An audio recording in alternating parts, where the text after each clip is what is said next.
Suscripción. Ahí está. Bueno, vamos a también compartir.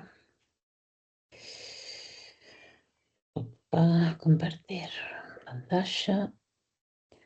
Bueno, acá estamos. Deberían estar viendo, ¿no? La pantalla. Sí, profe. Sí, sí, se ve. Perfecto. Bueno, bárbaro. Bueno, estas son las PPT que están ahí. Eh, lo único que no anduvo fue el video, ¿no? Porque después pudieron bajar todos, no hubo problema. Con el resto de las cosas, los tips, las prácticas, ¿todo eso está bien? ¿O Sí, profe, no? por mi parte Sí. sí. Bien. Bueno.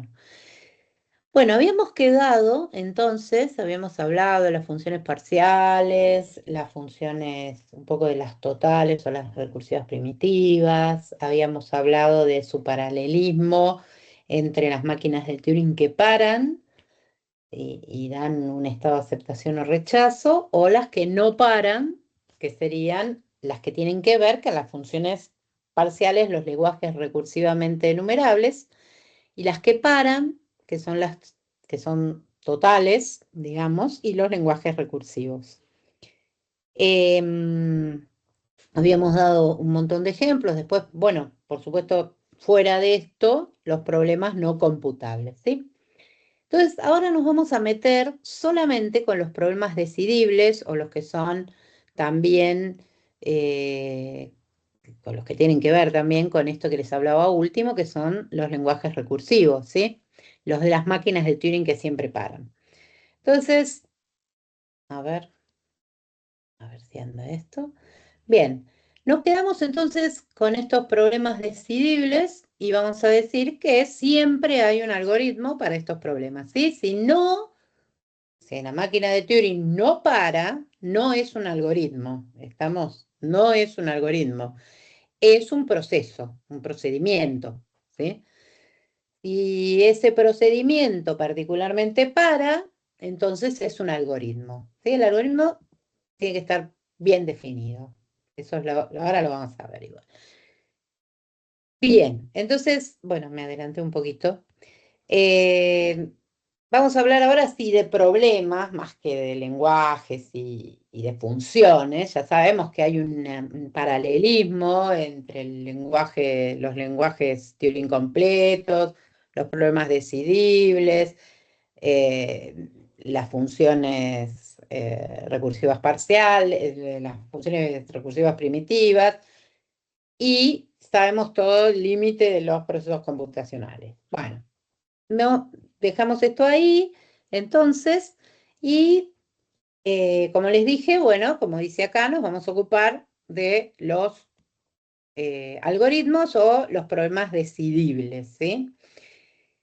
Bien, pero pasa que dentro de estos problemas decidibles hay algunos que requieren demasiada memoria, demasiado espacio y en cierto punto se vuelven irresolubles.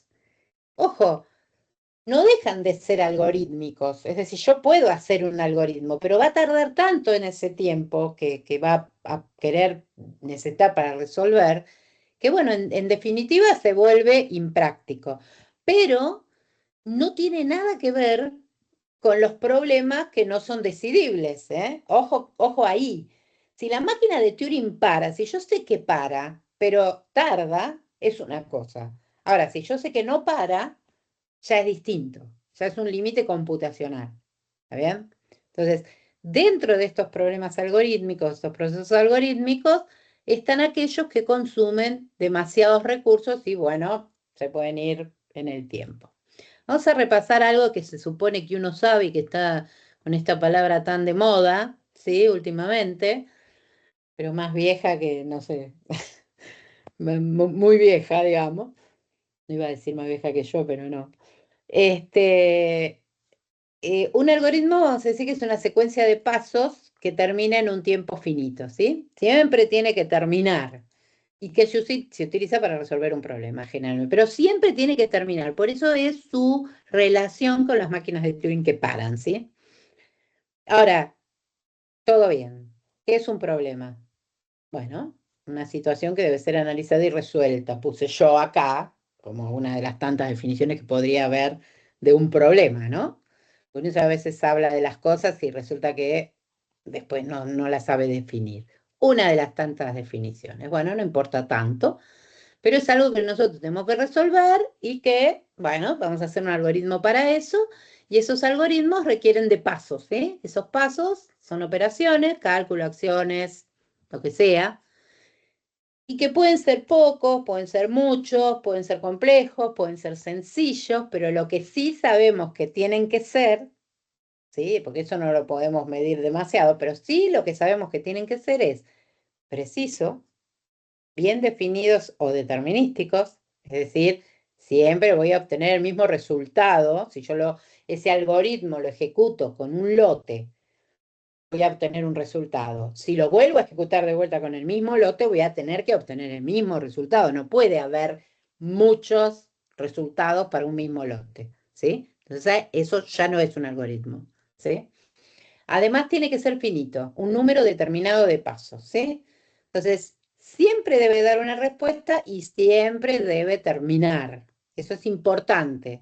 Me da una respuesta positiva, negativa, me dice, no sé, blanco, negro, para o no para, no sé, pero, quiero decir, para o no para, no, para siempre, pero rechazo o acepto, ¿sí? Entonces, siempre me va a tener que dar una respuesta y tiene que terminar. Bien, entonces, dicho eso, hay problemas fáciles, problemas difíciles también. Existen para esos problemas algoritmos más sencillos y otros más complejos. Entonces, ¿es bueno o no es bueno un algoritmo? ¿Complejo o sencillo? Hay más de uno. ¿Resuelve el problema? Si hay más de uno, ¿con cuál me quedo? Digamos, son todas cosas que son difíciles de determinar. Entonces, muchas veces podría depender de la facilidad para programarlo, calculando haciendo un cálculo o complejidad de sus cálculos. Otras veces el tiempo que puede tardar en resolver, la memoria que ocupa, bueno. Pero de todos estos recursos, el más importante siempre va a ser el tiempo, y es lo que vamos a medir. Ok, otra vez lo mismo. Si puedo poner las mejores computadoras, pero la limitación siempre va a ser computacional, no tecnológica, ¿sí? Bien, entonces, ¿me pasé una? No. Eh, el tema pasa por cómo medir la complejidad o la dificultad de ese algoritmo, ¿no? Entonces, vamos a, mm, a pensar que nosotros medimos la complejidad de los cálculos, por ejemplo, ¿no? De aquellos cálculos que valga la pena medir, es decir, los que me interesen. Otros que son tan mínimos que la verdad que no me interesan tanto. Entonces, el tiempo que se necesita para ejecutar podría ser una de las situaciones que me defina un cálculo complejo que va a requerir por ahí más tiempo para su ejecución, ¿sí? Entonces, el tiempo es una medida que yo necesito tener muy en cuenta a la hora de analizar un algoritmo, en cuanto, por ejemplo, a su complejidad. Entonces, yo puedo tener un análisis empírico, estamos llenos de esto, hacemos testing todo el tiempo, probamos, ponemos pruebas, bárbaro, pero no es seguro, no es un método formal, hay pérdida de tiempo, puedo pifiarla con la cantidad de pruebas que tengo, puedo tener un conjunto que no me pegue a algo que da un error. Bueno, ya sabemos todos nosotros que trabajamos y los que no se van a tener que acostumbrar a esto, pero bueno, es lo que se hace. Uno testea y dice, bueno, hago 2 o 3 pruebas ya, bueno, o 2 o 3 o más, pero a veces en ese más yo no sé realmente, si no voy a estar dejando de lado algunas. Y después tenemos el análisis teórico, que sirve para determinar matemáticamente y formalmente el tiempo que va a llevar una ejecución, independientemente de la computadora que tenga y del lenguaje que estoy usando, ¿sí? Entonces, modelo sólido, como siempre, aparece otra vez Turing. Bueno, y por supuesto hay que analizar un montón de cosas antes de ver el análisis de complejidad sobre Turing, pero básicamente se va a poder estudiar el tiempo. Por supuesto, no se preocupen que no van a tener que estar haciendo siempre Turing, pero es un modelo teórico para poder estudiar esto, ¿no? Bien, ¿por qué voy a elegir la máquina de Turing como modelo teórico? Porque ya sabemos que define un algoritmo, sabemos que es finita, y además que puede ser determinística y segura, ¿sí? Entonces, seguro que voy a tener un buen control sobre una de las variables que nos interesa, que es el tiempo. Bueno, hay dos tipos de complejidades, la temporal y la espacial. La que nos interesa más es la temporal, pero la espacial también se puede medir. ¿Cómo mido una complejidad en una máquina de Turing? Bueno, la complejidad temporal, bueno, la complejidad temporal, como dice acá, es el tiempo necesario para efectuar un cálculo en cuanto a cantidad de operaciones. En una Turing es el número de movimientos o pasos que puede realizar, ¿sí? Con una cadena de entrada de longitud determinada, n. Y la espacial es la cantidad de espacio necesario que me lleva a hacer ese cálculo, ¿sí? Y en una Turing es el número de celdas. No se estudia frecuentemente el espacio, pero sí el tiempo. Pero sepan que existe, ¿no? Que está bien, ¿sí? Bueno, acá básicamente lo que tenemos es una función que evalúa el tiempo sobre una máquina de Turing para determinada entrada, ¿sí? Esto es algo importante que yo anoté acá y quise ponerlo de la mejor manera, porque realmente hacer esto, explicar esto no es muy fácil y a veces es complejo de entender. Pero esto es algo interesante porque acá lo que yo puse es que la máquina de Turing no plantea dudas respecto de los pasos que va a ejecutar. En cambio, un algoritmo escrito en un lenguaje de alto nivel sí puede presentar dudas porque sus sentencias, que parecen de una forma, encierran pasos más complejos. Por ejemplo, si yo les digo, creo que yo no sé si hablé con ustedes de esto, lo van a ver más en detalle cuando hagan el compilador. Pero ustedes supongan decir que un programador me pone una sentencia que es A igual average de una lista de expresiones, no sé, o de variables, no importa. ¿Sí? Me pone ABG, paréntesis, sintácticamente hablando, un montón de identificadores separados por coma, y la idea es que eso calcule el promedio. ¿Sí? Parece fácil cuando uno lo habla así sencillamente, pero realmente, ¿ustedes creen que un computador hoy es capaz, a bajo nivel, que yo le ponga un ABG y eso, así como está escrito, y me resuelva el promedio? ¿Ustedes creen ser, supongamos que el nivel más bajo es Assembler, hay más bajo, el nivel más bajo es Assembler. ¿Ustedes creen que si yo le pongo ABG, paréntesis, todo lo que tiene dentro del paréntesis lo va a resolver? ¿Sí o no? ¿Sí? ¿Ah, sí? Ajá. Average es Lo va una... descomponiendo. ¿Por qué? Porque average no es una instrucción assembler, ¿sí? No hay una instrucción promedio en assembler, ¿no? ¿Qué puede hacer assembler? Puede sumar, restar, multiplicar, dividir, hacer saltos. Sí, saltos con goto. Nada, con el goto hace todo, porque también hace ciclos. eh, Le formo una sentencia de selección, porque también con los saltos lo hago, puede comparar, y nada, tiene funciones matemáticas, el coprocesador tiene funciones matemáticas. Bueno, pero entonces, volviendo a la simpleza de la simpleza, el promedio. Si yo a un programador de alto nivel, el programador escribe en cualquier lenguaje de alto nivel, no importa cuál, el promedio, el compilador lo va a resolver. ¿Pero por qué lo va a resolver? Porque de alguna manera yo, que estoy diseñando ese compilador, cuando llego al nivel más bajo, le digo que el promedio se descompone en la suma de todos los elementos que tiene en esa lista y lo divide por la cantidad de elementos. Ese es el promedio real, ¿no? no ABG, porque eso no existe. Eso es una etiqueta, una sentencia. Ahora, ¿a qué me refería yo con esto que estoy poniendo acá?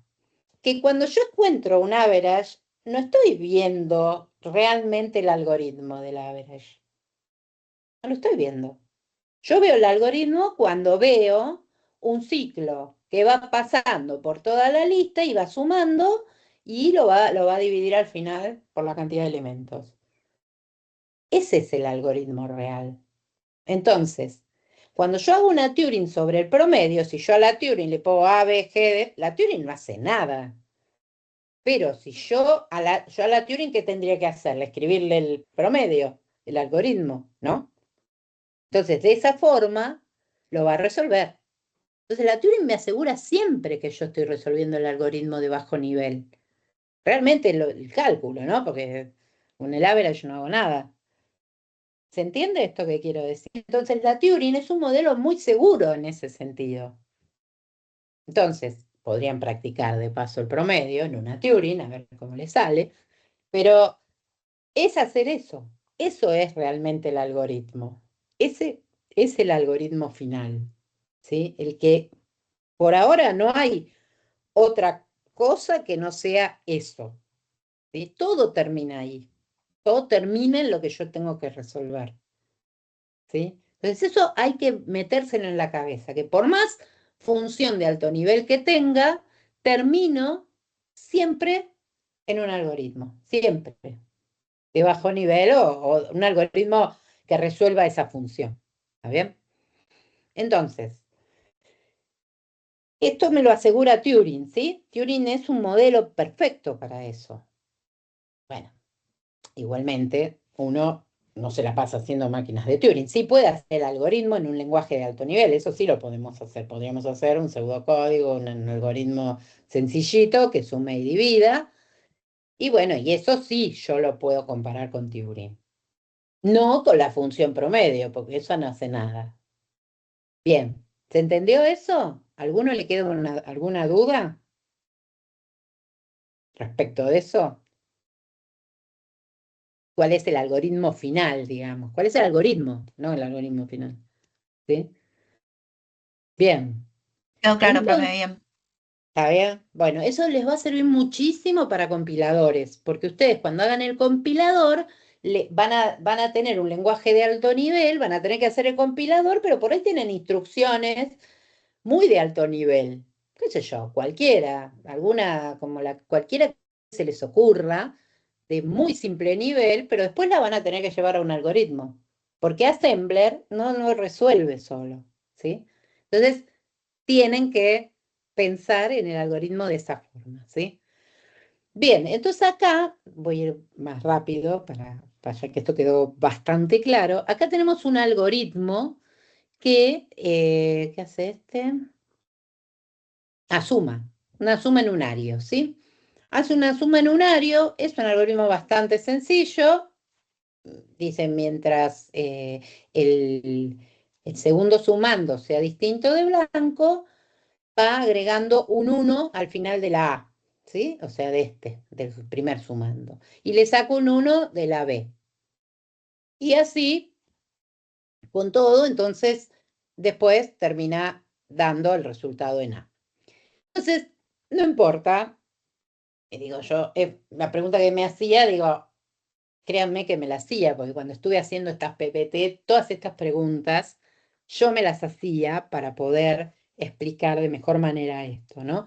Entonces yo digo, ¿es fácil ver que este algoritmo funciona? Sí, funciona. Es bárbaro, fácil, sencillo. Pero mi pregunta es si es eficiente.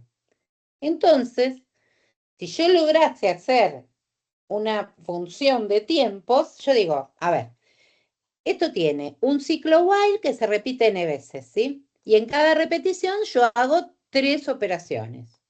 ¿Está bien? Verificar que es blanco, si es o no blanco, aumenta A, disminuye B, entonces acá tengo 3n cálculos, ¿sí? Y una salida. Entonces en total tengo 3n más un cálculo que hacer. ¿Eh? Profe, blanco sería De que paso, está, que llegó a cero. claro que ya no hay más nada, ¿sí? Entonces, esto es notación unaria, ¿no? Entonces, el tiempo de ejecución de este algoritmo es 3n más 1, cualquiera sea n, ¿no? Entonces, yo digo, bueno, para una entrada de 10, esto tarda 31 algo, no importa qué, algo. 100.000, 3.001. Si es 2 a la 100, esto, ¿sí? Entonces, de esta manera puedo estimar más o menos el tiempo. Muy bien. Entonces, traemos acá de vuelta esa máquina de Turing que nosotros teníamos. Eso es un algoritmo hecho en un lenguajecito pseudocódigo, no importa.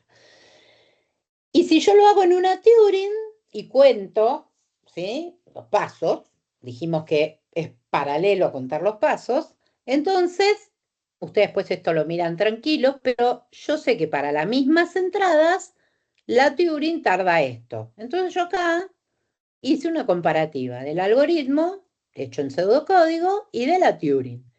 Fíjense que es un buen modelo, ¿no? O sea, yo digo, tardan lo mismo, más o menos lo mismo. Es lineal, ¿no? Uno tarda 3n más 1, otro tarda 2n más 2, pero estoy ahí, en ese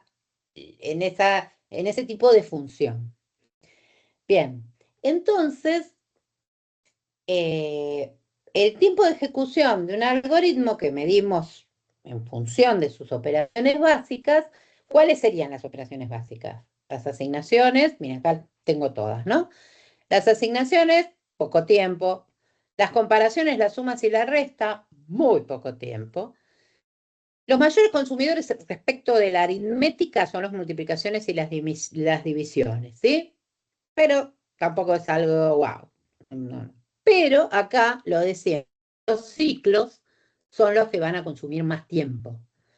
Entonces el tiempo de ejecución de un algoritmo va a depender del tamaño de su entrada, ¿no? Generalmente pasa eso, porque tiene que ver con cuántas veces hace algo, ¿sí? Entonces, vamos a ver ahora que los problemas de ordenamiento, los de grafos y todo eso son un poquito más complejos. Y hay problemas de tipo de lista, por ejemplo, donde yo tengo que ver qué pasa en una lista. Ahora también vamos a ver. Están también los problemas sobre un número, bueno, como la suma, la resta, esos son otro tipo de problemas. Entonces, también va a depender de la entrada que yo tenga. Va a depender de cuánto tengo en esa entrada y además va a depender del tipo de entrada, ¿sí? Entonces, con esto no quiero decir yo que cada vez que ustedes tengan que hacer un algoritmo para medir la complejidad, van a tener que hacer una máquina de Turing. No, ya dijimos que hay un paralelismo entre la Turing y un lenguaje Turing completo. Entonces, yo lo puedo hacer en un lenguaje Turing completo y me aseguro que ese lenguaje es Turing completo, entonces, listo, es un paralelo, ¿está? Entonces, no voy a tener que hacer ni una función recursiva primitiva, ni voy a tener que hacer, bueno, en definitiva es una función, algunos son funciones directamente, pero nada, con hacer un lenguaje de alto nivel que tenga eh, estas funciones básicas de los lenguajes Turing completos, entonces ya ¿está bien? Eh, bueno. Pero cuando yo me refiero a hacer el algoritmo en un lenguaje de alto nivel, no me refiero a hacer average, me refiero a hacer el algoritmo postas, ¿está bien? El que tiene que ver con lo que hace el average, no con un alto nivel más alto que que el algoritmo que resuelve, ¿está? Bien, entonces, ¿cómo podemos comparar dos algoritmos? Bueno, ay, yo tengo acá algo que me molesta, ahí está, no se quiere ir. A ver, no baja. No, tampoco. ¿Cómo podemos comparar dos algoritmos? Y no sé, por ejemplo, me preguntaba yo si realmente el algoritmo de la suma en unario es mejor que sumar, es el mejor para sumar dos enteros, por ejemplo. Yo supongamos, tengo una suma en binario y una suma en unario. ¿Cuál será mejor de los dos? Esto me lo pregunto en función del tiempo, como siempre. Bueno, esto para no perder tiempo y no meternos en esto, que es bastante, hay que estudiarlo un poquito, pero sencillo para que ustedes lo vean. Yo me ocupé acá de ver, por ejemplo, un algoritmo que suma dos números en binario, ¿sí? Después mírenlo, está muy piola este algoritmo binario para la suma en binario, pues es un algoritmo re sencillo, ¿no? Entonces, bueno, la cuestión es que el algoritmo, por una cuestión de cómo es el número en sí, en binario, el número total de operaciones es 6 logaritmo base 2 de a más 9, ¿sí? Eso es una función de tiempos que hace este algoritmo. ¿Por qué? No se olviden que está en binario. Entonces, por eso aparece el logaritmo por ahí.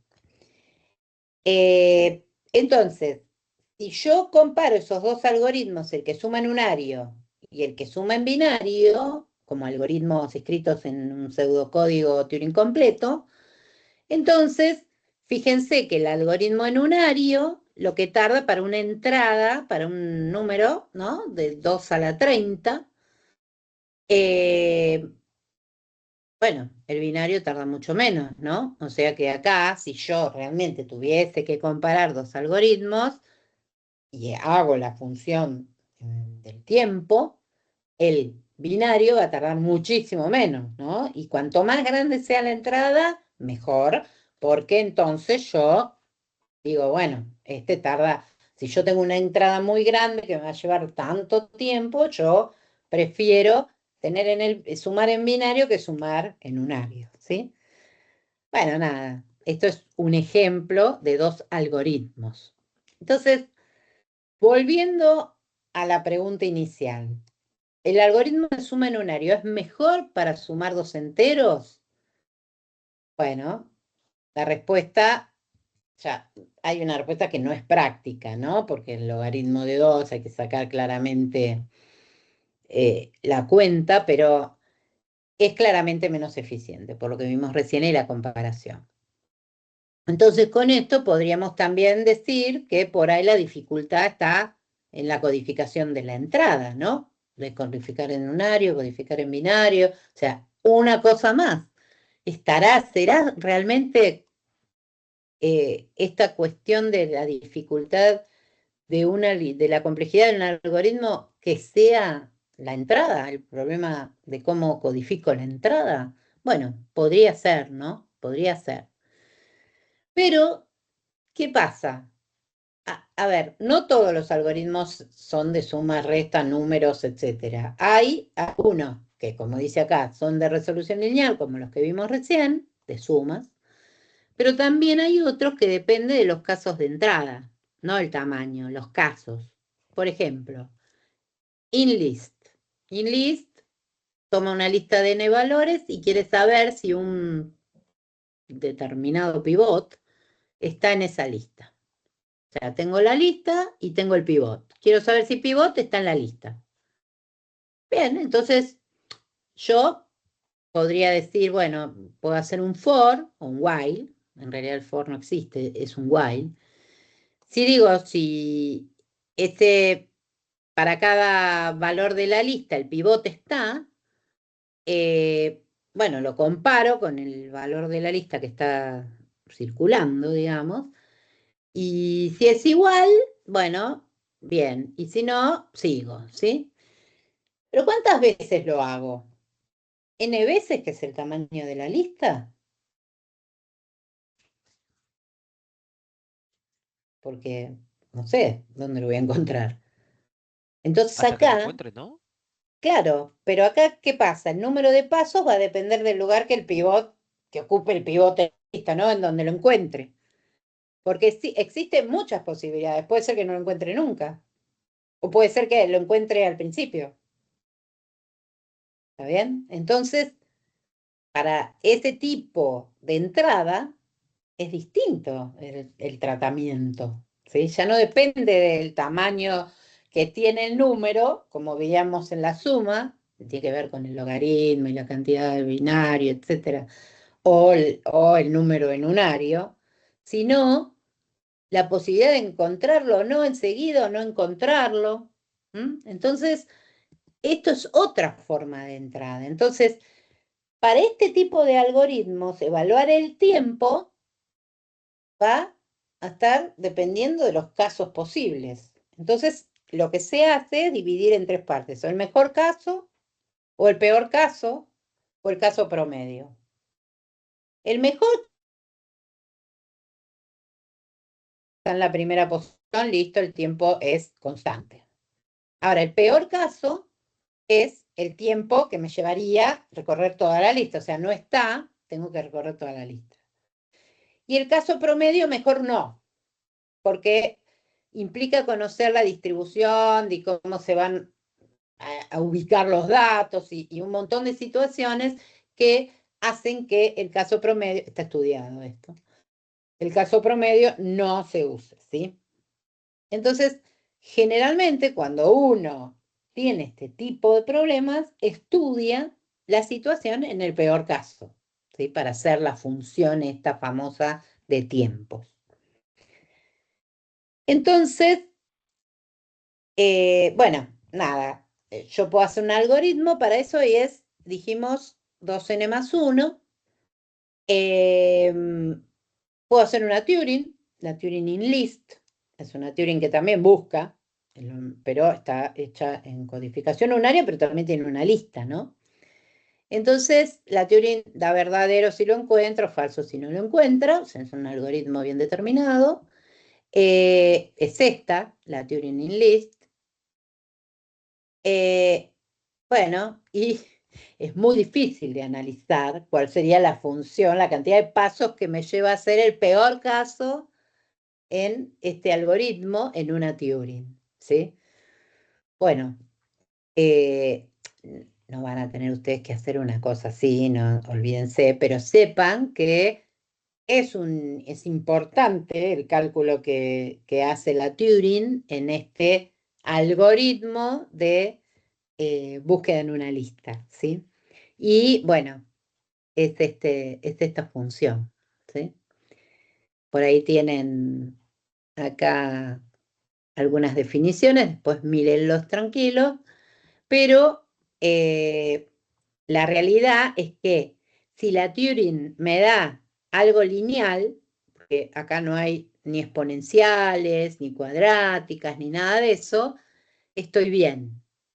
El tener 2n más 1 del algoritmo común, digamos, hecho en un lenguaje, Turing completo, está bien, ¿sí? ¿Por qué? Porque el algoritmo real del modelo de Turing es de tipo lineal, ¿sí? Si ya Turing me hubiera dado algo exponencial, entonces hay algo que está mal, ¿sí? Esto es solamente para que vean la comparativa, ¿no? Pero que siempre se puede estudiar. Entonces, en definitiva, medir la complejidad de un algoritmo, podemos decir que un problema es complejo cuando no tiene una solución sencilla, es difícil encontrar una solución sencilla y óptima, nos pasamos buscando el mejor algoritmo, pero bueno, todo esto se reduce a la complejidad, ¿sí? Porque es difícil, ¿sí? Es difícil establecer la complejidad. Depende, ya vimos, del algoritmo, del tamaño de la entrada, de la codificación, de un montón de cosas. Pero sí vamos a estar siempre en la búsqueda del mejor algoritmo, de un mejor algoritmo en función del tiempo que puede tardar en hacer sus cálculos, ¿no? Bien. Eh, bueno, todo esto nos llevó a este análisis que hicimos, eh, nos llevó a pensar en el tiempo que puede tardar, que es un costo computacional importante y que tiene que ver con el número de pasos expresados en función del problema, de la entrada del problema, ¿sí? Entonces vamos a tener siempre una función de tiempo sobre una entrada de tamaño n, ¿sí? Entonces, esto ustedes creo que ya lo vieron, si no, díganme en alguna materia, no sé en cuál, en discreta puede ser, en el orden asintótico, el O grande, puede ser que lo hayan visto en alguna materia, sí. Algo así me dijeron que lo daban, pero lo dan como algoritmos, ¿no?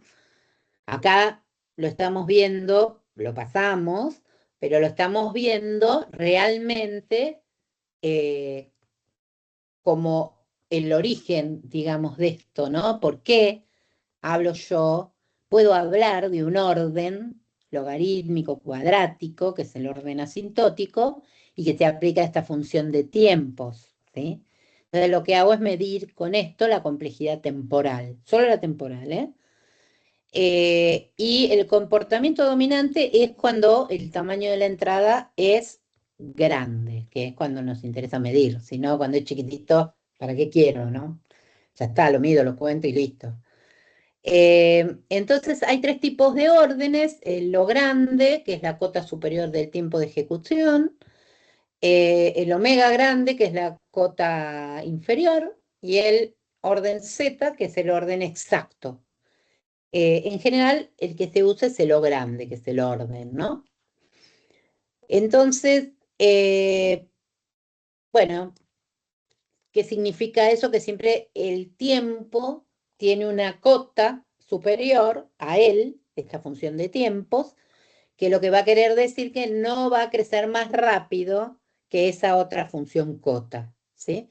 Entonces, yo acá dejé algunos ejemplos hechos realmente matemáticamente con el GeoGebra. Y acá, por ejemplo, si nosotros tenemos esta función de tiempo, n+1, vamos a suponer un algoritmo que yo saqué, que su función de pasos en Turing es n+1, o que las instrucciones que tienen son n+1, ¿sí? Ese algoritmo. Entonces, la idea es que haya una función por arriba de esa, ¿sí?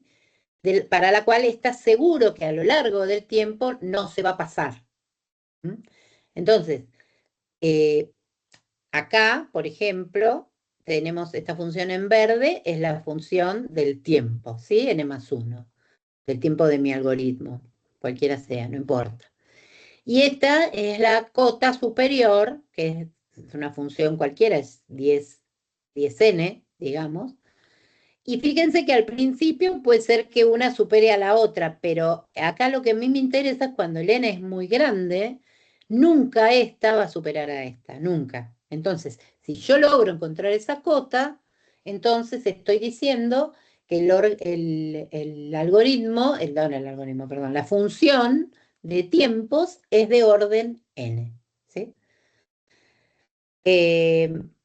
¿Por qué es de orden n? Porque encontré 10n como función cota.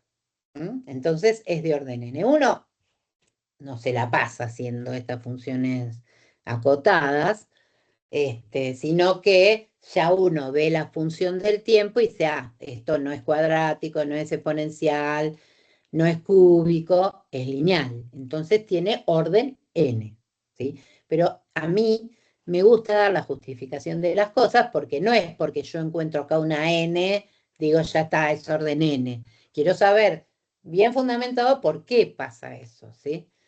Es porque siempre voy a encontrar una función por arriba de esta para la cual esta nunca la va a pasar, ¿sí? Entonces tiene una cota superior. Y si esa cota tiene un n, entonces es de orden n, ¿sí? Bueno, acá tienen un ejemplo de una cuadrática, de una de orden n cuadrado. Acá tenemos esta, por ejemplo, que al principio son bastante iguales, inclusive la azul está por debajo de la verde, pero cuando esto crece, esta verde nunca va a pasar a esta otra azul, ¿sí? Entonces ahí me aseguro que tiene un orden n cuadrado. Bien, bueno, dicho eso, que es una explicación, uno puede después calcular el orden del algoritmo en función de la ecuación del tiempo. Ahora, ¿cuál sería entonces el tiempo de una selección? Bueno, ahí lo tienen. Es el tiempo de la condición más el máximo tiempo que haya por cada una de las alternativas que tenga. El del case es el tiempo que usa, por ejemplo, en un case escrito así, es el tiempo que usa en la expresión, ¿sí? En evaluar esta expresión, más el máximo tiempo que tenga los casos, ¿sí? Evalúo el tiempo en este caso, evalúo el tiempo en este caso, en todos los casos y me quedo con el más grande, siempre mayor. Y ahí saco la función. Bueno,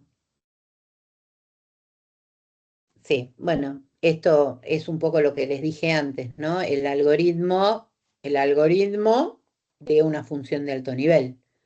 Entonces, ¿cómo digo yo que esta función pertenece, que la leo así, sin nada, y no sé ni siquiera qué hace? Lo sé porque alguien me lo dijo, pero yo no puedo ver acá ni el elemento ni la lista. Tendría que razonar el algoritmo que hay detrás de esta función pertenece para saber que es de orden n. Entonces, bueno, acá lo tienen, por ejemplo, desplazado el algoritmo que encierra esta función.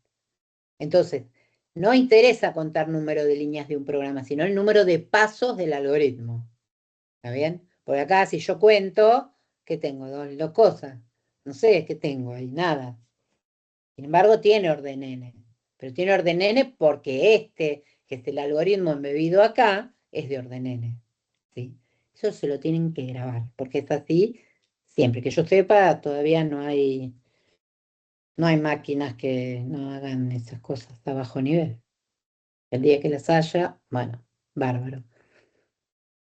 Bueno, entonces acá tienen los órdenes que aparecen con más frecuencia. Siempre estos son los peores, ¿no? Estos de acá, en los exponenciales, estos últimos. Estos son gravísimos, en el sentido de que si tengo un algoritmo que tarda eso, bueno, no lo vamos a ver.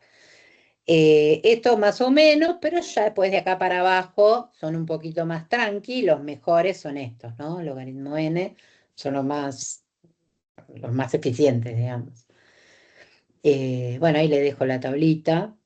Y acá tienen algunos ejemplos de las búsquedas secuenciales de orden n. Bueno, es lo que vimos recién. La binaria es de orden logaritmo de n, o sea, es más eficiente. Después un arreglo, un burbujeo es de orden cuadrático. El quicksort también.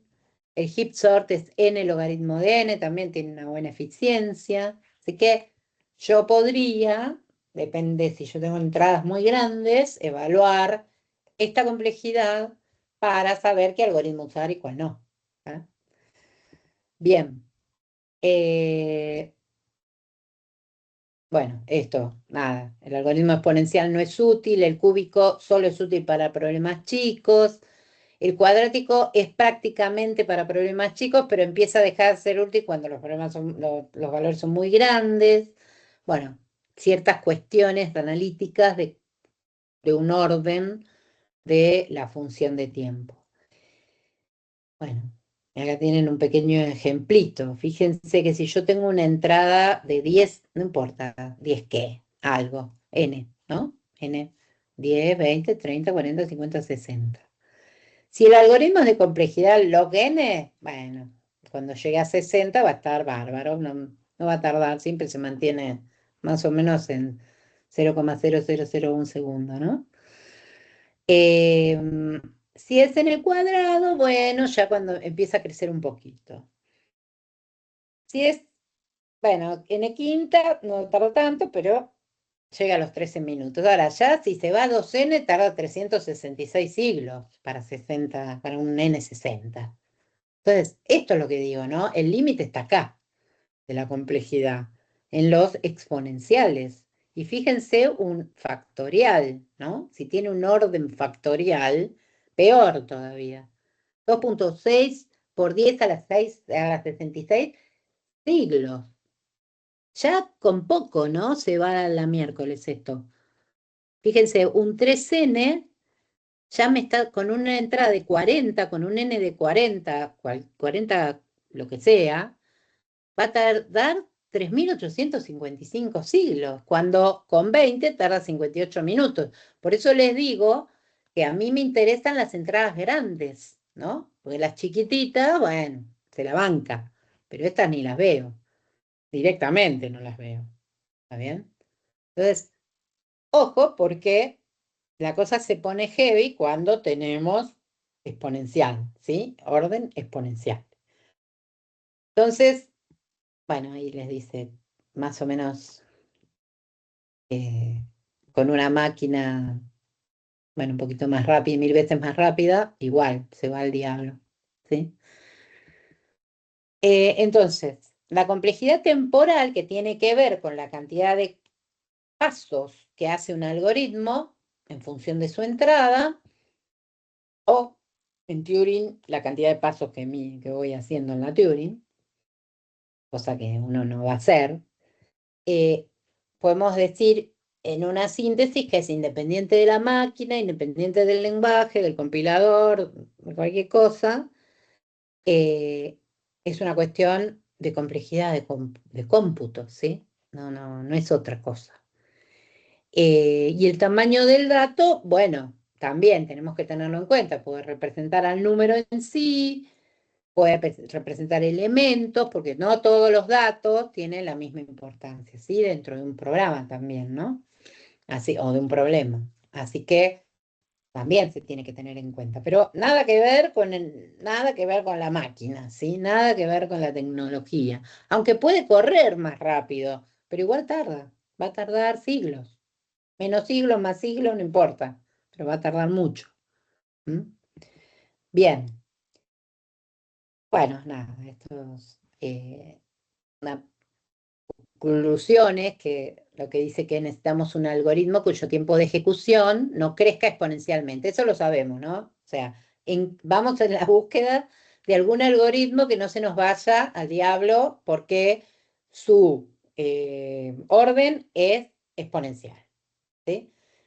Que por ahí, a medida que, si el tamaño de la entrada es chiquitito, no pasa nada, pero cuando ya empieza a crecer, chao. Entonces, vamos a decir, ahora que aprendimos esto, que un algoritmo es eficiente si solo si tiene un tiempo de ejecución polinomial, porque después, chao, ¿sí?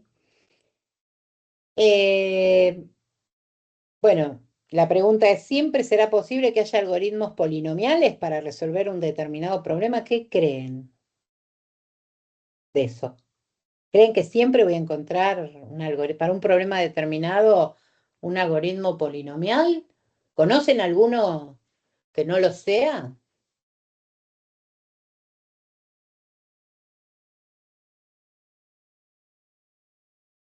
Menos mal que todos los que están haciendo ahora en sus trabajos son polinomiales, ¿no?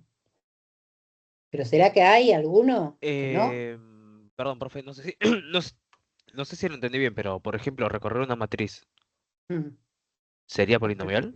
sí, es polinomial, es polinomial.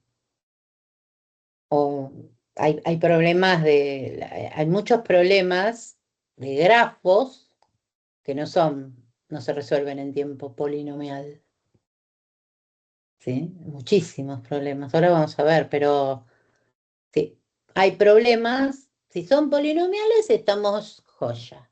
Pero si no son polinomiales, que ya pasan a ser exponenciales. Polinomial, digo, no importa el orden del polinomio. Puede ser n7, tardará más que un n2, pero n la séptima tardará más que un n cuadrado, pero no importa. Lo que no tiene que pasar es que sea exponencial, ¿sí?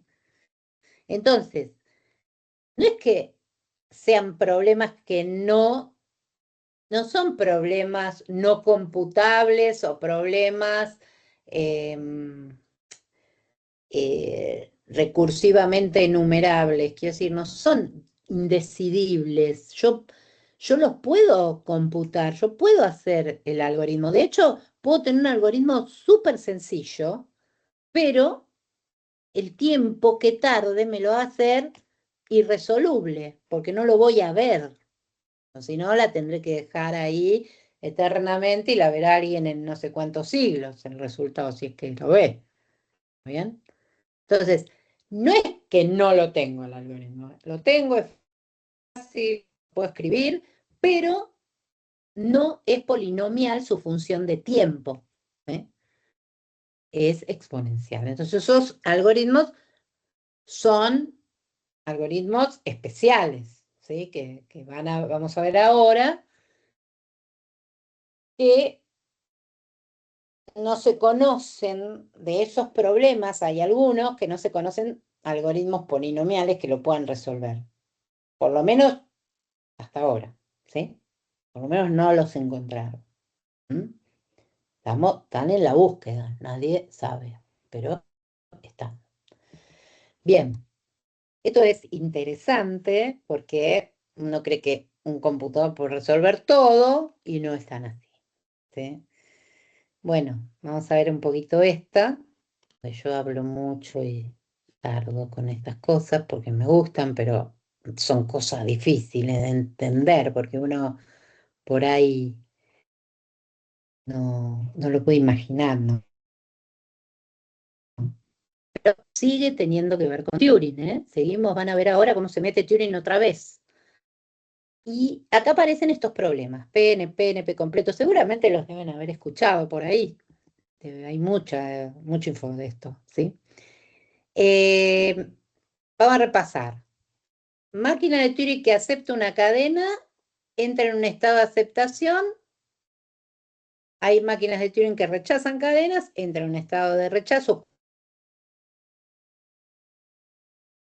Y hay máquinas de Turing que entran... Ay, no sé qué pasó. ¿Me fui? ¿No? ¿Hola? No se escucha, profe. Sí. ¿Se escucha? Ah, porque, no sé, me aparecieron acá. Habré tocado sin querer. Bueno, les decía, esto que o la máquina de Turing entra en loop, eso ya lo recontra sabemos. Entonces, para, puede no parar, ¿sí? Siempre pasa eso. Bien. De vuelta a los recursivamente numerables, de vuelta a los decidibles, que son los que paran. Bueno, nada, volvemos un poquito de eso, un repasito así. Bien, entonces, hasta ahora vimos la clase anterior que estuve yo, computabilidad, y la pregunta era, ¿qué problema podemos resolver con una computadora, no? Entonces, dijimos que es un problema, sabemos que es una computadora, sabemos resolver, y ahora que ya sabemos, porque estos son los problemas que son algoritmos, la pregunta acerca de la complejidad, ¿sí? Vemos lo computacional, sabemos que son algoritmos que paran, que tienen una máquina de Turing atrás como modelo que siempre para en un estado de aceptación o en un estado de rechazo, pero la pregunta sobre la complejidad es de esos, ¿qué problemas se van a resolver de manera eficiente? Eso que quiere decir que no tengan un orden exponencial, ¿sí? Entonces, de vuelta, vamos a estudiar la eficiencia sobre los problemas que tienen procesos algorítmicos, ¿sí? No nada de que entra en loop ni ninguna cosa de eso. Bueno, entonces, de esos que están ahí adentro, que tienen que ver con las máquinas de Turing que paran, que tienen que ver con las máquinas de Turing que me dicen sí o no, que tienen que ver con las funciones totales, y que tienen que ver con los lenguajes tipo lenguaje Turing completo, como el LS, por ejemplo, ¿sí? Entonces, bueno, un poco de esto que dije, la computabilidad, ningún modelo de cómputo es más poderoso que una Turing, la Turing es el modelo. De la complejidad se mide en función de pasos, tiempos tomados sobre la Turing, ¿no? Y la aproximamos a un orden asintótico, ¿sí? Bien. Bueno, que es eficiente cuando se ejecuta en tiempo polinomial, ¿no? Acá hay un montón de teoremas sobre eso y qué sé yo. ¿Por qué voy a usar polinomios? Bueno, porque siempre mantienen sus propiedades dentro de los polinomios. Suma polinomio, resta polinomio, da un polinomio, siempre es polinómico, para todo. Entonces, por eso uso polinomios. Bien, y la ineficiencia, el orden exponencial. Muy bien. Entonces, yo podría tener varias versiones de un problema, ¿no? Si yo tengo un problema cualquiera y tengo una instancia de ese problema, entonces puedo tener la versión de optimización de eso que me dice que encuentre una solución óptima del problema pi para una instancia determinada, por ejemplo, un valor mínimo máximo. Una versión de evaluación que determina el valor de la solución óptima. Una versión de localización, esta es la más difícil, que no se usa mucho, que determina una solución factible, digamos, con respecto a un número determinado, una cota. Y la versión de decisión, que me dice, ¿existe una solución factible para un problema determinado para la instancia tal que el problema sea menor o igual que algo? Entonces, un problema de minimización o un problema de maximización. La respuesta a los problemas de decisión siempre es sí o no. ¿Eh? Distintas formas de ver un problema, pero que se usa mucho, porque, por ejemplo, que se usa mucho es la optimización, ¿no? ¿Cuál es la mejor solución a un problema determinado? La evaluación, porque me da valor, y esta decisión, que por lo menos me dice sí o no.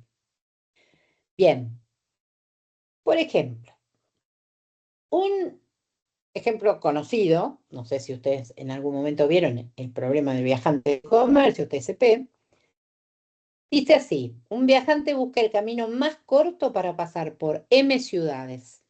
Presten atención, ¿eh? Debe visitar un conjunto de esas M ciudades, comenzando en una ciudad determinada y finalizando la misma, luego de haber visitado todas las ciudades solo una vez. Eso significa que nunca va a regresar a una ciudad ya visitada, excepto la primera. ¿Se entiende? ¿Se entiende? Sí, sí. Sí, Sí, sí. Sí. Este problema se representa por grafos y los nodos van a representar cada ciudad y los arcos la distancia entre esa ciudad, estas ciudades. Entonces, dado un grafo G cualquiera con longitudes en sus aristas, yo quisiera encontrar por ahí el camino más corto. Ese es un problema de optimización, ¿no? O sea, encontrar un camino es fácil, pero encontrar el más corto, más o menos. Eso es lo que se llama en la teoría de grafos camino o circuito hamiltoniano. Por ahí lo vieron en discreta, ¿no? Esto, porque se supone que es parte de esa materia. Bien, entonces, las distintas versiones para esto es la optimización, determinar un circuito hamiltoniano de longitud mínima, ese sería lo más, porque en estos problemas de optimización es cuando la complejidad toma un valor importante, ¿sí? La de evaluación, determinar el valor de una solución óptima, sea la longitud de un circuito hamiltoniano mínimo, por ejemplo. La de localización, que determina un circuito hamiltoniano menor o igual a algo. Y la de decisión, que me dice si existe un circuito hamiltoniano de longitud menor o igual a tanto, ¿sí? O simplemente si existe un circuito hamiltoniano. Bien, el de optimización es realmente un problema difícil, ¿sí? Es el más difícil, ¿sí? Porque es fácil evaluar una solución factible, pero es mucho más difícil evaluar todas las soluciones y quedarse con la mejor. Y sobre todo cuando es muy grande el número de ciudades. Imagínense, ¿no? Solo imagínense, nada más. O sea, si a mí me dan un circuito hamiltoniano, me dan todo el grafo, me dan un circuito hamiltoniano, es fácil evaluar si lo cumple, ¿no? Lo sigo, miro, lo cumple. Me va a costar si es más grande, pero no importa, lo llego a ver. Ahora, si encontrar el mejor, y bueno, ahí ya la cosa se pone heavy. Muy bien. Entonces, bueno, lo que dice acá es verdad, y es que para muchos problemas de optimización las cuatro versiones son equivalentes, pero en realidad la teoría de la complejidad computacional se centra en los problemas de decisión, ¿sí? Un resultado negativo para una versión de decisión se traslada a un resultado negativo y un resultado polinomial para resolver eso. Entonces no habrá un algoritmo para resolver ni la optimización, ni la ejecución, ninguna, ¿está bien? Entonces es un problema de decisión. Bien, un problema de decisión siempre tiene asociado un conjunto de instancias, ¿sí? Y de esas instancias hay algunas que son sí y habrá otras que son no, o no sé, ¿está bien? Pero siempre hay conjunto de instancias que sí, ¿sí? Entonces, acá nos vamos a meter de vuelta con la relación entre complejidad y máquinas de Turing. ¿Por qué? ¿Por qué nos vamos a meter? Porque acá la máquina de Turing no determinística tiene fuerte valor de complejidad, ¿sí? Acá estamos hablando de las máquinas de Turing que paran, ¿sí? Sabemos que paran, sabemos que hay un algoritmo. Paran siempre. Puede parar en sí, puede parar en no, pero para. Em, entonces, vamos a diferenciar acá entre las máquinas de Turing determinísticas y las que no. Entonces, vamos a decir que una máquina de Turing resuelve un problema de decisión si alcanza un estado final y después responde correctamente sí o no, ¿sí?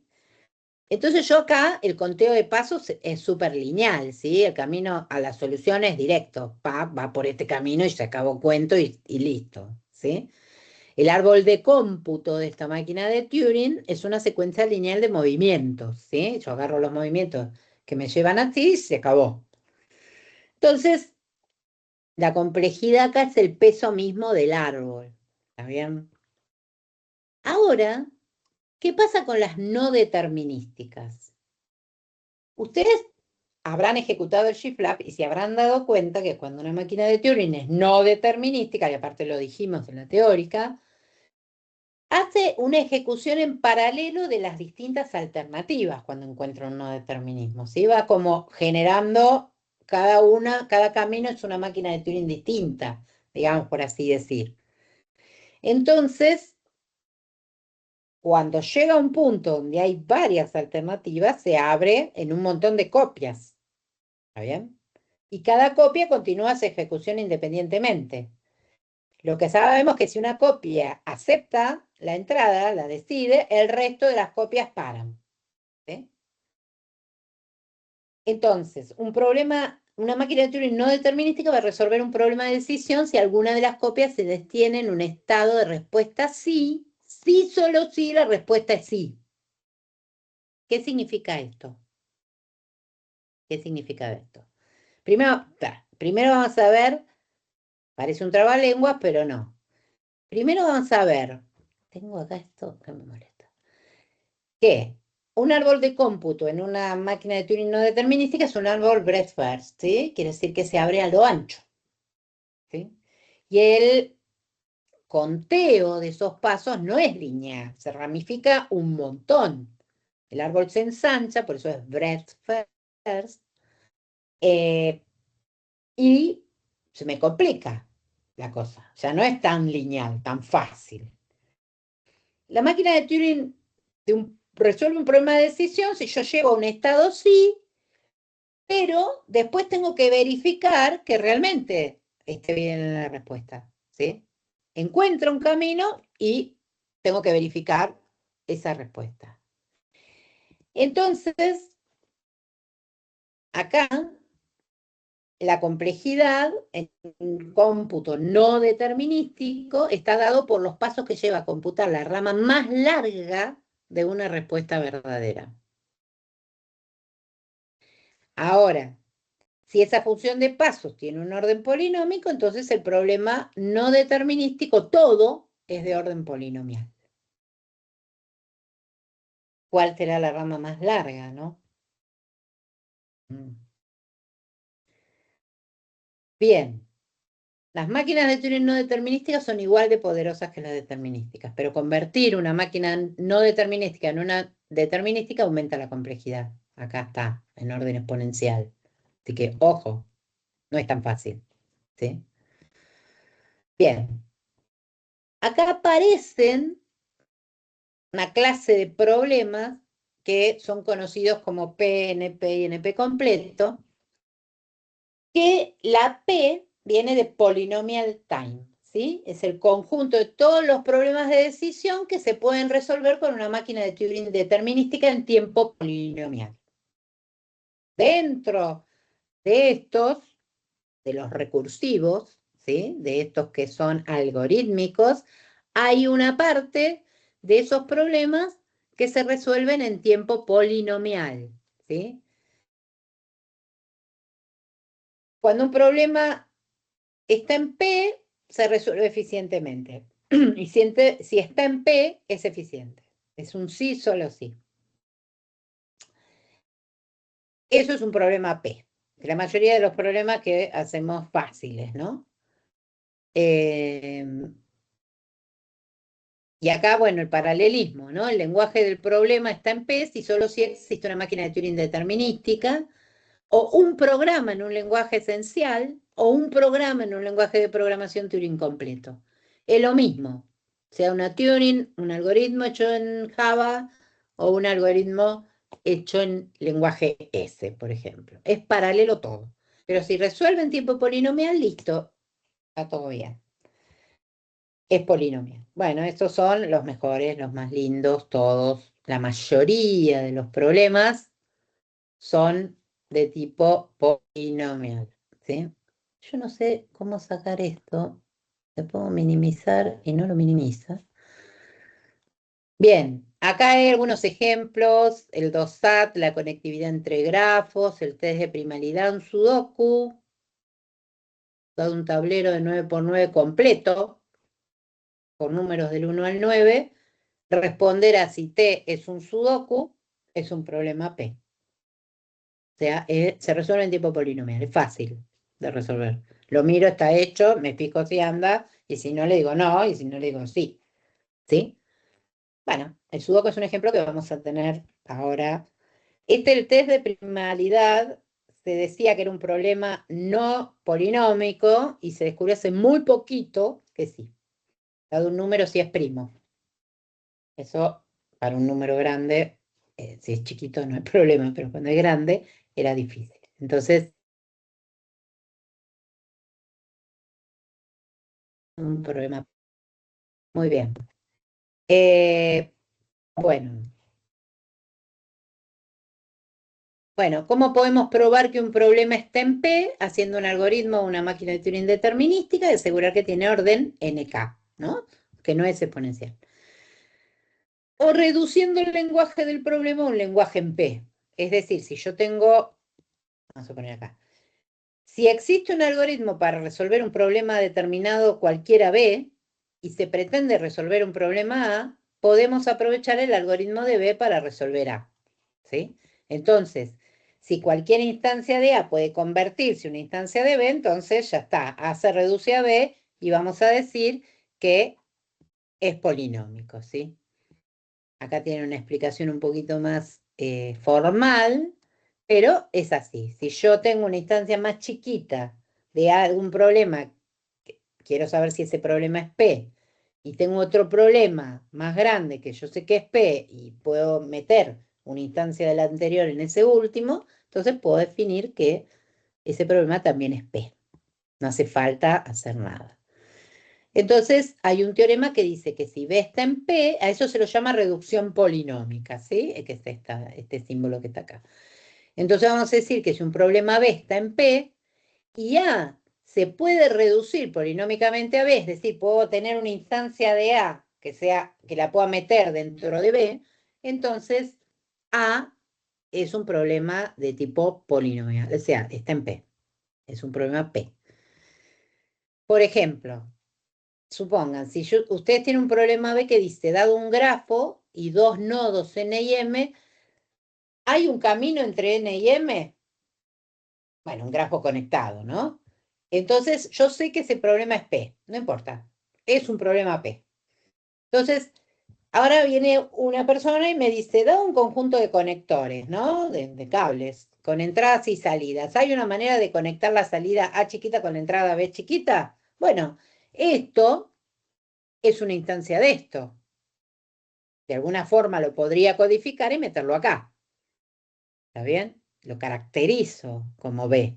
Entonces, en realidad, este problema A es una reducción polinómica de B. Con lo cual, si este B, yo ya dije que estaba en P, y A lo puedo reducir a B, listo, A está en P. ¿Está bien? Entonces, esa es una forma fácil, pero no muy fácil de probar, o sea, fácil de darse cuenta, pero no tan sencilla de probar, que un problema está en P. No hacer la máquina de Turing determinística, no hace falta. Ahora viene la clase NP, que no es, como todos suelen decir, no polinómica, ¿sí? Viene de Turing. ¿Por qué? Porque la N es no determinístico. Non-deterministic polynomial time, ¿sí? Este no determinístico viene de Turing, porque son las clases de problemas que pueden resolver las máquinas de Turing no determinísticas en tiempo polinómico. ¿Está bien? Esas que se ensanchan, digamos.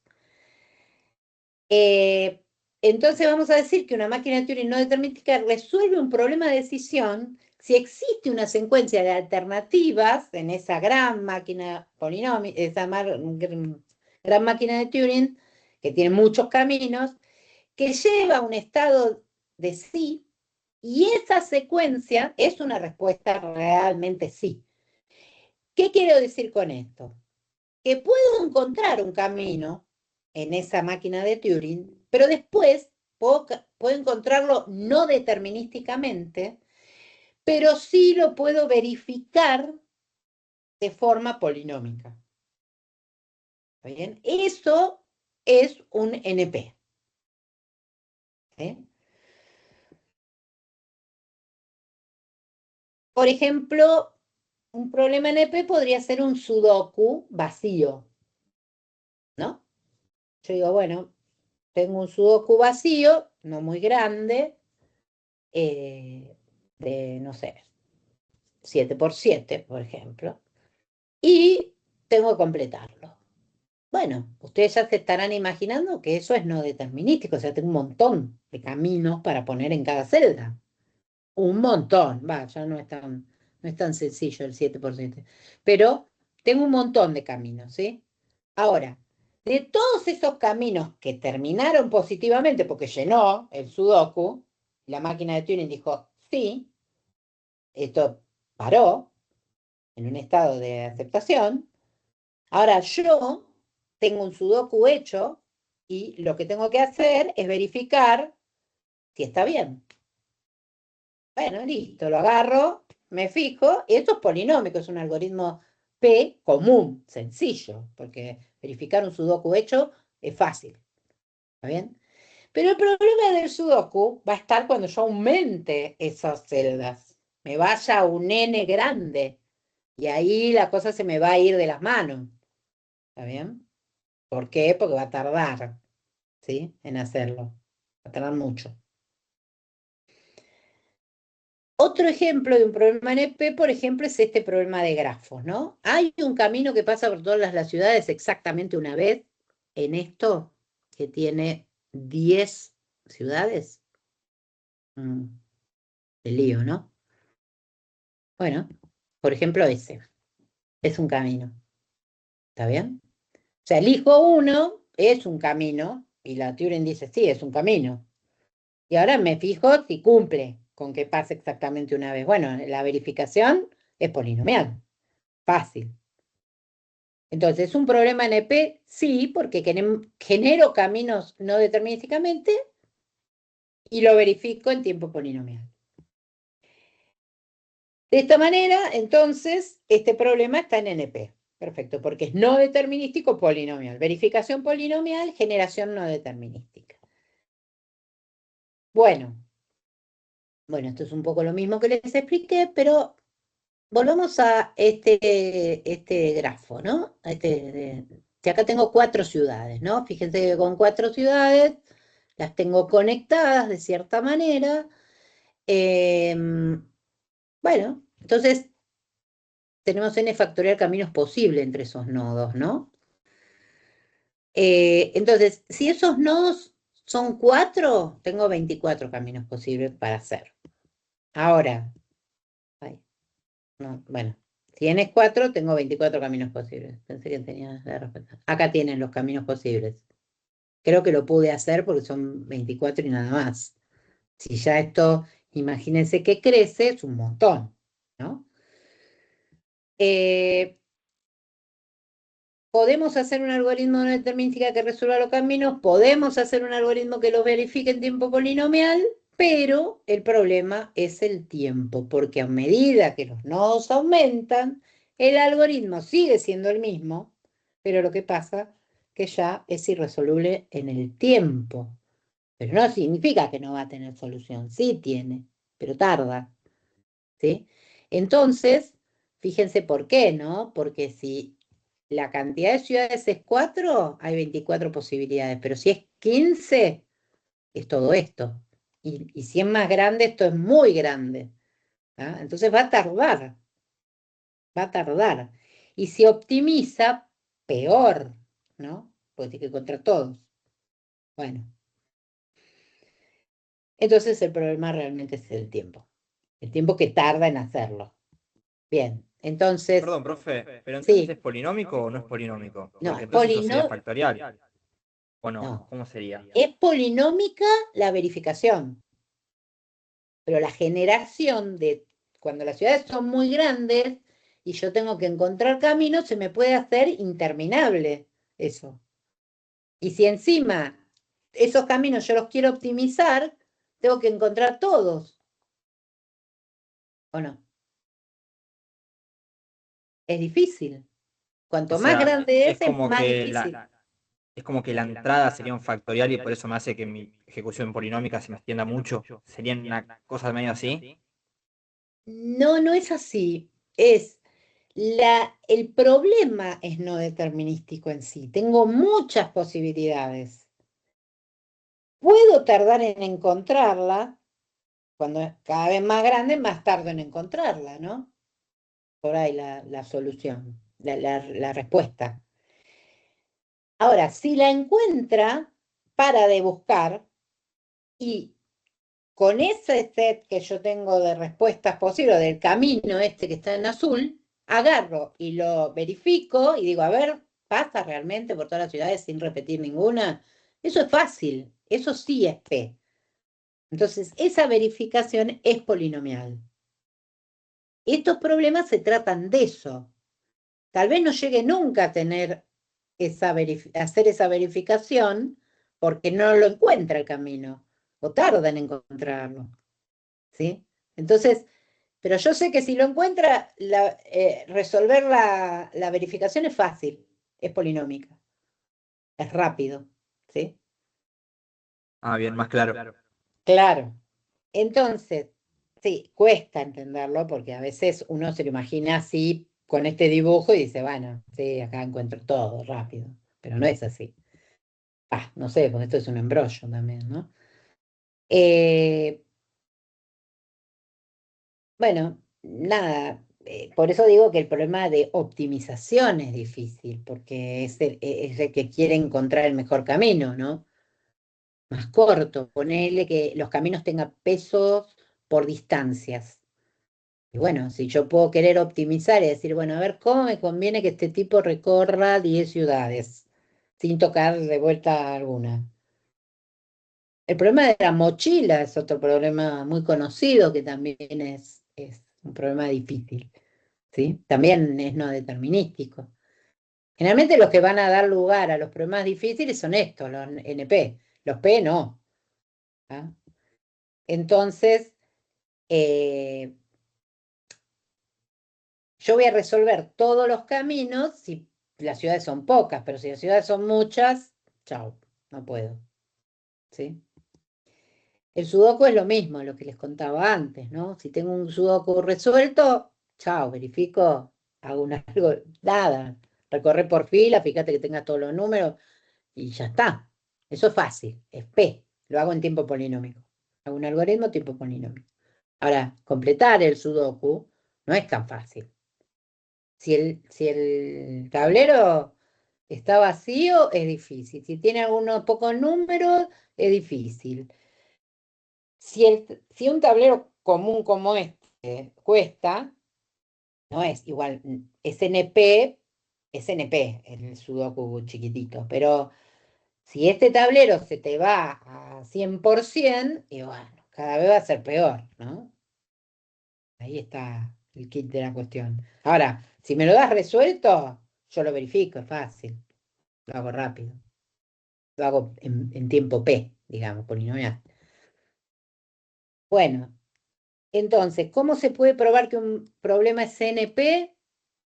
Reduciendo otra vez polinómicamente a un lenguaje NP, ¿no? De vuelta, yo tengo, si B es NP y A lo puedo llevar polinómicamente a B, entonces A también es NP, ¿sí? Recuerden que NP es no polinómico, sino no determinístico, verificable polinomialmente, ¿eh? Ojo con eso, porque en Internet hay mucho error con ese tema, con ese NP. Porque como P es polinómico, dicen NP no polinómico. No, no es así. Puede ser, pero no. Ahora, ¿se relacionan P y NP? Bueno, sabemos que todas las máquinas determinísticas están contenidas en las no determinísticas, ¿no? Eso ya lo sabemos. Entonces, se deduce, en términos de Turing, que es nuestro modelo, que P está incluido o es igual a NP, ¿sí? O sea, ¿dónde está NP? Es la pregunta. Vamos a ver. Tengo los lenguajes recursivos, bárbaro. Acá tengo los NP y adentro de él tengo los P. Bien.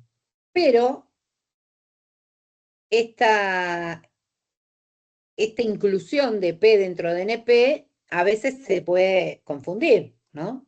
Ahí adentro. Entonces, la pregunta, y esto es una pregunta que no se pudo resolver hasta ahora, es saber si P es igual a NP. O sea, si el conjunto de todos los lenguajes polinómicos que se resuelven en tipo polinómico es igual a los lenguajes no determinísticos polinómicos. Bueno, para eso no hay respuesta, porque un problema que se verifica de manera, esto resolvería la pérdida, un problema que se verifica de manera eficiente, se resuelve de manera eficiente y bueno, no está respondido eso, ¿sí? Pagan $1.000.000 para el que resuelva ese problema. Todavía lo están tratando de resolver. Pueden leer de esto, hay pila de información en internet. Lo que pasa es que a veces tienen terminologías difíciles, mucha vuelta con los nombres, ¿sí? Bueno, acá les dejo algunos problemas NP que se usan a veces en conexiones. La supersecuencia común más corta. El árbol de Steiner se usa mucho en electricidad y telecomunicaciones, en circuitos. No me pregunten cómo, porque de eso nada. Pero es para eso. ¿Qué problema trae que P sea igual a NP? Bueno, si P es igual a NP, todos los problemas tendrían soluciones eficientes, ¿no? O fáciles. Si P es distinto de P, ninguno tendría una solución eficiente. Lo que se sabe es que resolver esto es un problema difícil y bueno, esto acá. Tienen el Instituto Clay, que paga $1.000.000 para que solucione esto. Pero no. Bien. Hay otros problemas que son los NP completos, que son los problemas más difíciles de decisión de los NP. O sea, los P ya están, son fáciles, se resuelven en tiempo polinómico. Los NP son aquellos que puedo resolver no determinísticamente, pero verificar en tiempo polinómico. Estos son todavía más difíciles, los NP completos. ¿Por qué? Porque todos los algoritmos conocidos que hay corren en tiempo exponencial de los NP completos. Entonces no son eficientes. No puedo, tengo que esperar mucho tiempo. Y aunque muchos, es verdad esto, tienen entradas chicas, igual son intratables. O sea, se van en el tiempo a la exponencial, ¿sí? Bien, y este concepto, el de NP completo, es la base de la teoría de la complejidad, ¿no? Si un problema es NP completo, chau picho. No hay polinómica que lo resuelva. Bien, las propiedades son que no se conocen algoritmos polinomiales para resolverlos y que si existe un algoritmo para eso, existirá algoritmos para todos, ¿sí? Bien, ahí están los NP completos, ¿sí? Ahora, el primer problema NP completo que se descubrió fue debido a este señor Stephen Cook, que Booleana es NP completo. Y ese problema decía que dado una fórmula de la lógica proposicional cualquiera, quería saber si era satisfacible, ¿sí? Que sea satisfacible, acá la tienen, que P y Q es satisfacible, que P y no Q es insatisfacible, bueno, cuestiones lógicas que tienen acá. Y después, bueno, P y Q, P y no P, y no P, o no P y P, entonces P y no Q. Bien, el señor Cook probó, de hecho la demostración la pueden encontrar, pero es muy complicada. También la hizo un informático ruso que se llama Levin, por eso se le dio el nombre de teorema de Cook-Levin, pero es conocido por el teorema de Cook, ¿sí? Entonces, como él probó el primer problema NP completo, entonces, a partir de ahí, uno puede saber si un problema determinado es NP completo. ¿Por qué? Por reducción polinómica. Pero ojo acá, porque la cosa es distinta. No es una reducción polinómica tan directa. Porque yo voy a decir que un problema X es NP completo si X es NP. Primero tiene que ser NP ese problema. Lo que estoy averiguando es si X es NP completo. Y ese X va a ser más difícil que un problema determinado Y que está en NP. ¿Sí? Entonces, si ese X es más difícil que este problema Y, ni cualquiera que está en NP, entonces ese problema X es NP completo. ¿Sí? Va con un límite más allá, digamos. Muy bien. Bueno, acá tienen problemas NP completos, que el problema del viajante de comercio cuando quiero encontrar el camino mínimo, el 4-color, que es colorear los nodos de forma tal que ningún nodo adyacente comparte el mismo color. El 2-color es P, pero el 4, coloring, color, es NP completo. ¿Sí? Es más difícil. Más colores, más difícil. Bueno, y un montón de otros problemas de grafos. El set cover, bueno, acá tienen algunos, después mírenlo, el perfect matching también es un problema de NP completo. Ahora, ustedes me pueden decir, ¿y para qué quiero yo un set cover?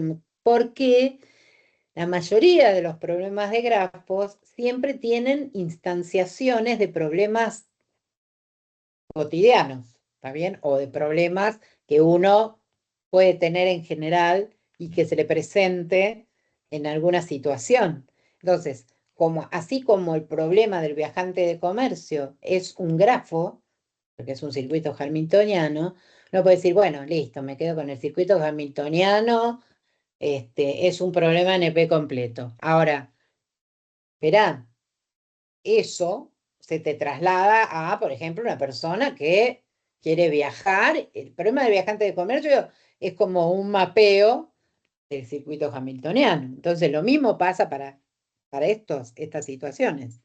Puedo encontrar un problema común que se instancie como un perfect matching, por ejemplo.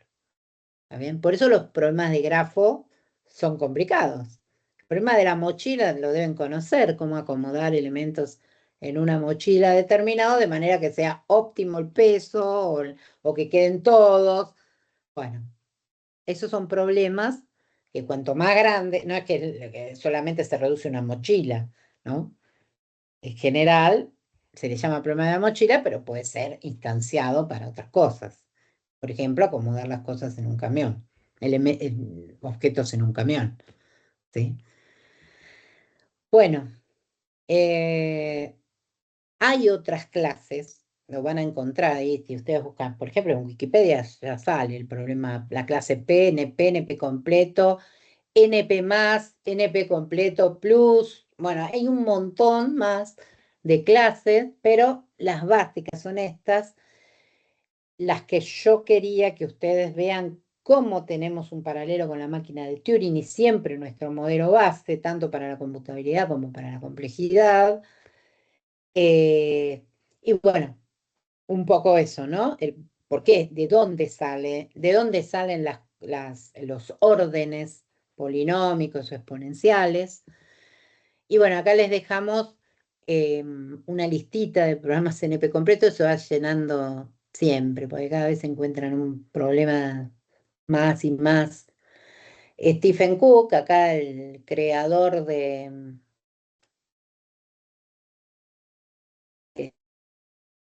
primer problema NP completo. Bueno, y acá algunas curiosidades. P versus NP, el dilema matemático que creó la complejidad computacional. Ahora se habla mucho de complejidad computacional en todo lo que tiene que ver con la criptomoneda y se compra, ¿sí? Yo no entiendo mucho, la verdad, de criptomonedas, pero sé que tiene que ver con la complejidad de esas redes que tienden, que todavía me cuesta a mí también entender, pero sé que se paga, ¿sí? Que vale. Bueno, la criptografía también es un tema, lo de las claves, es un problema NP completo. Esperemos que no se haga P, porque si se hace P, estamos fritos. Así que bueno, un poquito de complejidad y computabilidad. Esperen que voy a parar esto. Ahí va. No es